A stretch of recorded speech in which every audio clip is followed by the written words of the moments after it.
기도하겠습니다. 사랑과 은혜가 많으신 아버지 하나님, 저희를 예배 가운데 불러주시고 주님만을 섬기는 주님의 자녀로 삼아주셔서 감사합니다.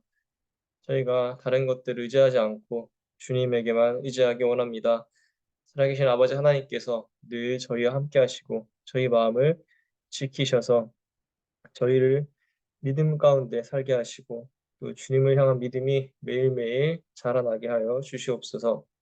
지난 하루도 주님께서 돌보신 가운데 안전하게 또 평화롭게 평안 가운데 잘 지내고 또 오늘 하루 또 이렇게 주님과 함께 하루를 시작하려 합니다. 주님께서 저희에게 새 영을 불어넣어 주셔서 저희가 혹시 하나님께서 멀어지고 또 하나님 말씀대로 살지 못한다고 한다면 주님께서 저희를 붙드셔서 주님 말씀 가운데 주님 은혜 가운데 살아가게 하여 주시옵소서. 오늘 말씀을 대할 때 하나님 말씀을 아멘으로 화답할 수 있게 하시고 그 말씀을 받들고 저희가 또 그것을 저희 삶 가운데서 삶의 모습으로 나타내게 하여 주시옵소서. 그러므로 저희의 모습을 통해서 아버지 하나님께서 영광 받으시는 그런 거룩한 주님의 자녀로서의 삶을 살아가게 하여 주시옵소서. 또한 이 가운데 마음이 아프거나 육신이 아픈 분들이 있다면 주님께서 그분들의 마음과 육신을 보호해 주시고 주님께서 회복시켜 주셔서 더욱더 주님의 은혜 가운데서 놀라운 축복을 경험하는 그런 귀한 일들이 삶 가운데 일어나게 하여 주시옵소서. 그러므로 저희가 더욱 주님을 찬양하며 주님만을 섬기며 남은 생애를 주님과 동행하며 살아가게 하여 주시옵소서. 예배 가운데 함께하지 못한 분들도 있습니다. 하나님께서 똑같은 은혜로 함께하시며 늘 주님께서 지키시고 보호하시는 그 눈으로 함께하여 주시옵소서. 감사드립니다. 예수님의 이름으로 기도드렸습니다. 네, 아멘.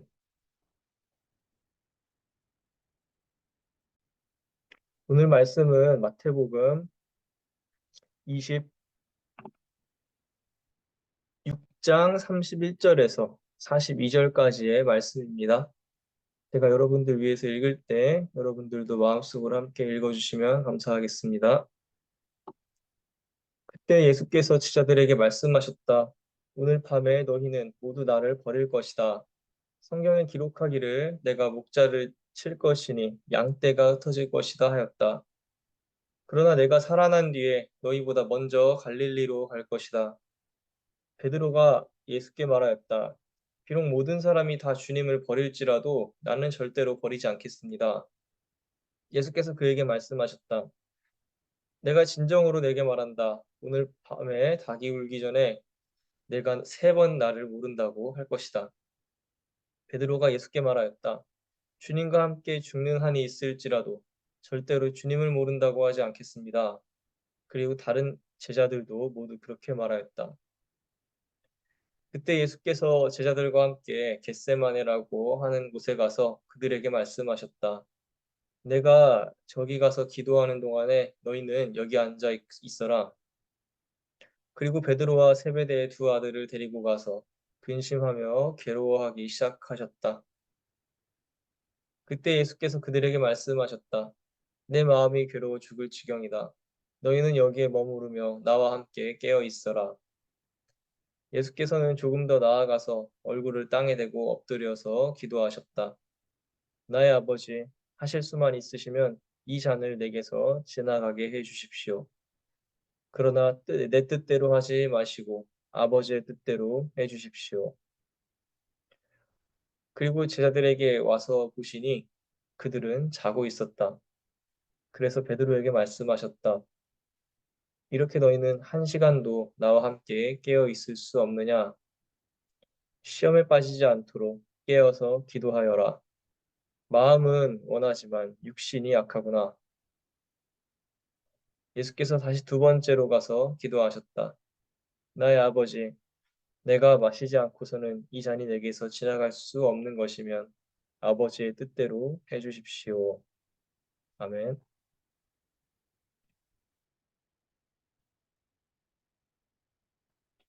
여러분은 믿었던 사람에게 배신을 당해본 경험이 있으신가요? 만약 그런 경험이 있으시다면 그 경험은 삶에서 가장 쓰라린 경험들 중 하나일 것이라 확신합니다. 자신이 믿었던 사람에게 뒤통수를 맞는 것만큼 큰 충격이 또 없을 것이기 때문입니다.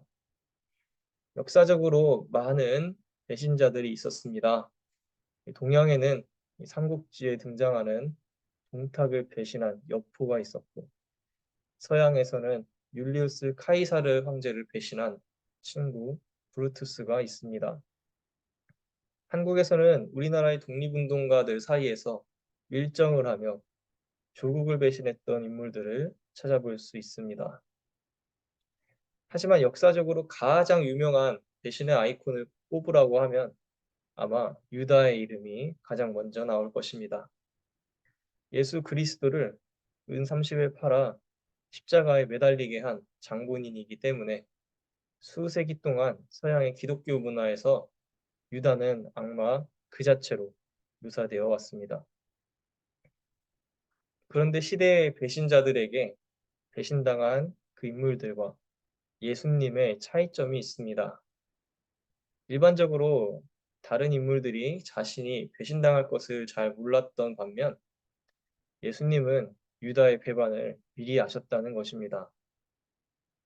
로마의 황제 율리우스 카이사르가 친구 브루투스에게 암살당할 때 "브루투스 너 맞아?"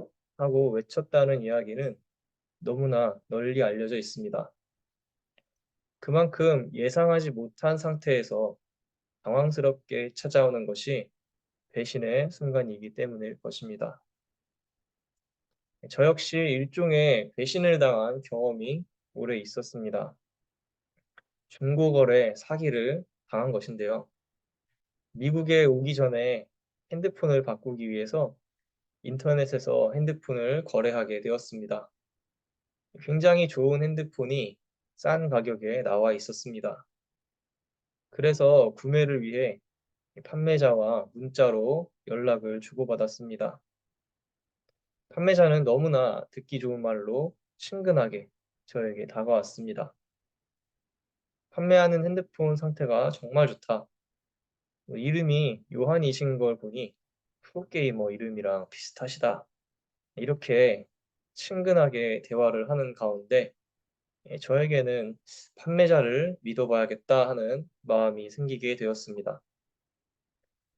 그래서 이틀 후에 물건을 보내겠다는 판매자의 말을 믿고 돈을 먼저 보냈습니다. 하지만 이틀 후에도 물건을 보냈다는 연락이 오지 않았습니다. 기다리다 못해 안달이 나서 문자를 보내보니 한참 뒤에 이렇게 답변이 왔습니다.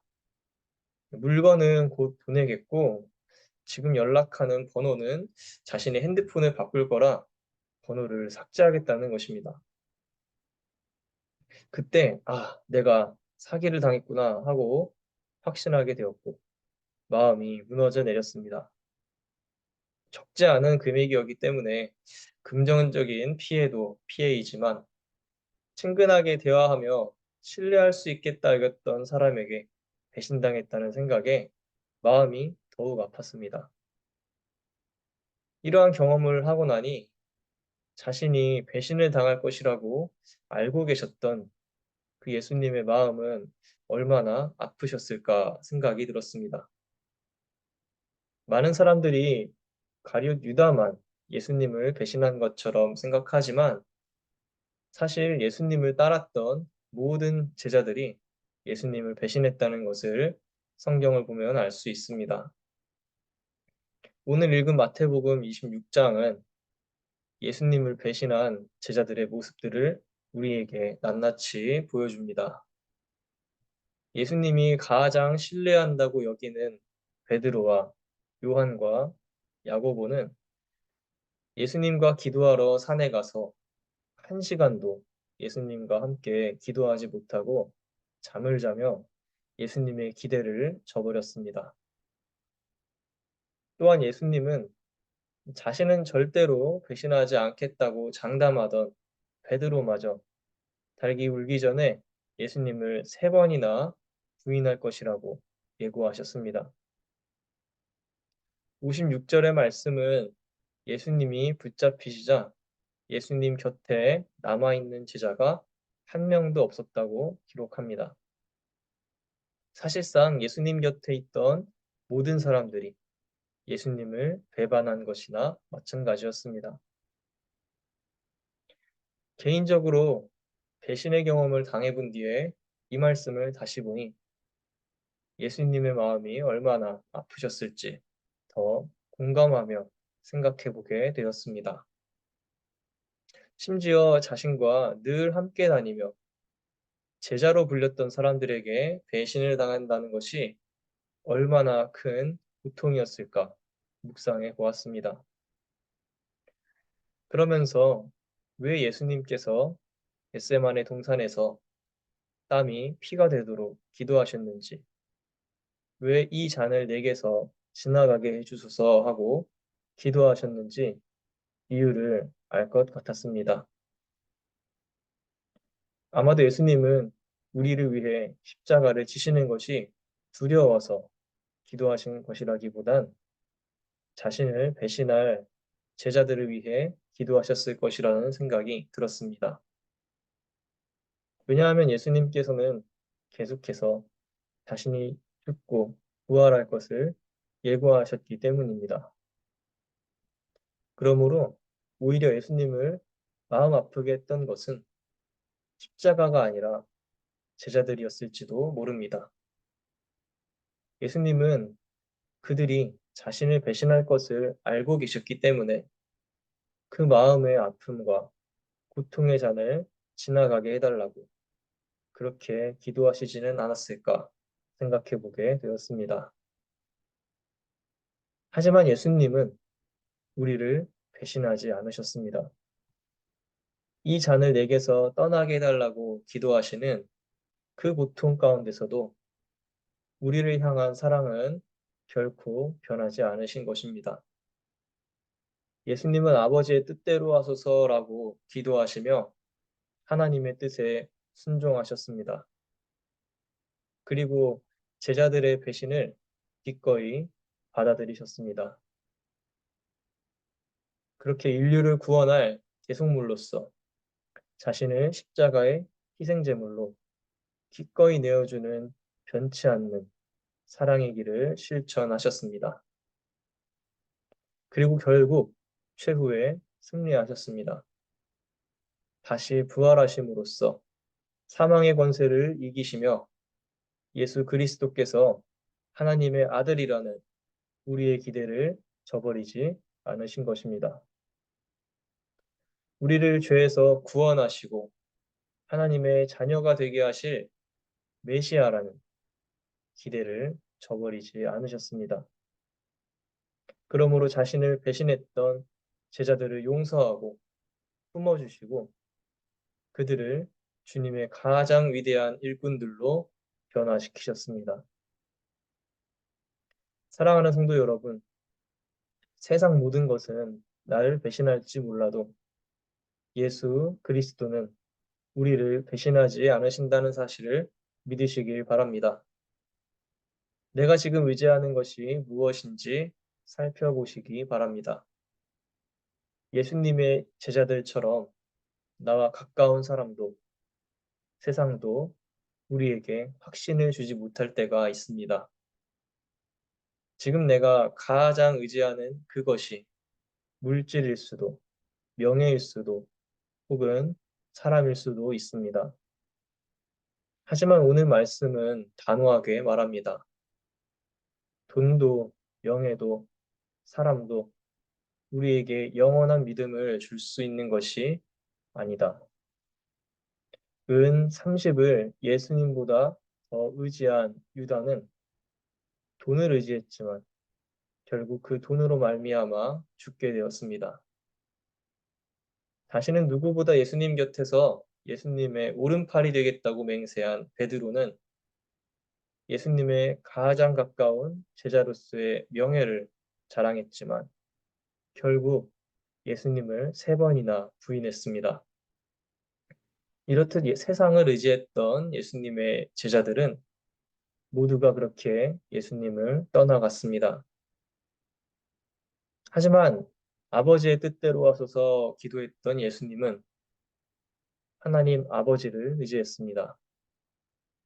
그러므로 우리의 기대를 배신하지 않으시고 그 고난의 길을 기꺼이 걸어가셨습니다. 사랑하는 성도 여러분, 우리를 향한 그리스도의 사랑은 그 무엇도 끊을 수 없다고 고백한 바울 사도의 말을 믿으시기 바랍니다. 세상은 변해도 영원하신 하나님의 말씀은 나를 배신하지 않는다는 사실을 믿으시기 바랍니다. 만약 나에게 세상으로부터의 상처가 있다면 주님 앞에 모두 내어놓고 이제는 주님을 의지하시기를 소망합니다. 예수님께서 우리를 향한 변치 않는 주님의 사랑으로 우리를 위로하시리라 믿습니다. 이제 곧 2022년 한 해는 마무리되고 새로운 해가 시작됩니다. 세상보다 주님을 더욱 의지하며 살아가기로 결단하는 우리의 삶 가운데 우리를 향한 변치 않는 주님의 사랑이 넘쳐나는 그러한 새해가 되시기를 축복하며 소망합니다. 기도하겠습니다. 영원하신 변치 않으시는 거룩하신 아버지 하나님, 우리를 늘 사랑으로 품어주시고 우리를 향한 변하지 않는 사랑을 보여주셔서 감사드립니다. 특별히 오늘 마태복음의 말씀을 묵상하면서 우리를 향한 주님의 그 사랑은 변하지 않는다. 그 무엇도 끊을 수 없다는 사실을 다시 한번 기억합니다. 예수님께서 십자가에 달리기 전에 당신을 배신할 그 제자들의 모습을 당신은 알고 계셨습니다. 하지만 그럼에도 불구하고 그 마음의 고통 가운데서도 예수님께서는 그 모든 것들을 감당하셨습니다. 왜냐하면 예수님께서는 세상을 의지하지 않으시고 하나님 아버지를 의지하며 나아가셨기 때문에 그렇습니다. 예수님, 우리 또한 당신을 의지하며 나아가기 원합니다. 세상은 우리를 배신할지 몰라도 내가 가진 물질이나 명예나 내가 의지하는 어떤 사람들은 나를 배신할지는 몰라도 예수님은 우리를 결코 배신하지 않으신다는 사실을 하나님 말씀은 사라지지 않고 우리를 배신하지 않는다는 그 사실을 저희가 마음속에 믿고 깨닫기 원합니다. 그러므로 없어져 사라질 것들을 저희가 의지하며 살아가는 것이 아니라 영원하신 하나님 말씀을 의지하고 그러한 우리를 영원히 사랑하시는 그 예수님만을 바라보며 나아가게 하여 주시옵소서. 그러므로 저희가 세상 가운데 무너지고 때로는 좌절하며 쓰러질 때라도 결코 포기하지 않고 늘 우리를 붙잡고 일으키시는 그 예수님의 손을 붙잡고 그 예수님의 사랑 가운데 살아가게 하여 주시옵소서. 돌아오는 2023년은 주님을 더욱 의지하며 저희가 세상을 바라보는 것이 아니라 하나님 말씀을 바라보며 살아가기 원합니다. 그리고 그 결과에는 최후의 승리가 있을 줄로 믿습니다. 다가오는 새해에 저희가 믿음 가운데서 주님만을 의지하며 승리하는 한 해를 살아가게 하여 주시옵소서. 그러므로 늘 저희와 함께 하시는 그 예수님과 함께 행복하고 거룩한 하나님의 나라의 삶을 맛보며 살아가는 놀라운 은혜를 저희 삶 가운데 부어 주시옵소서. 늘 저희가 기도할 때 그 기도가 주님께 들려지는 기도가 되게 하여 주시옵소서. 감사드립니다. 이 모든 말씀 예수님의 이름으로 기도드렸습니다. 아멘.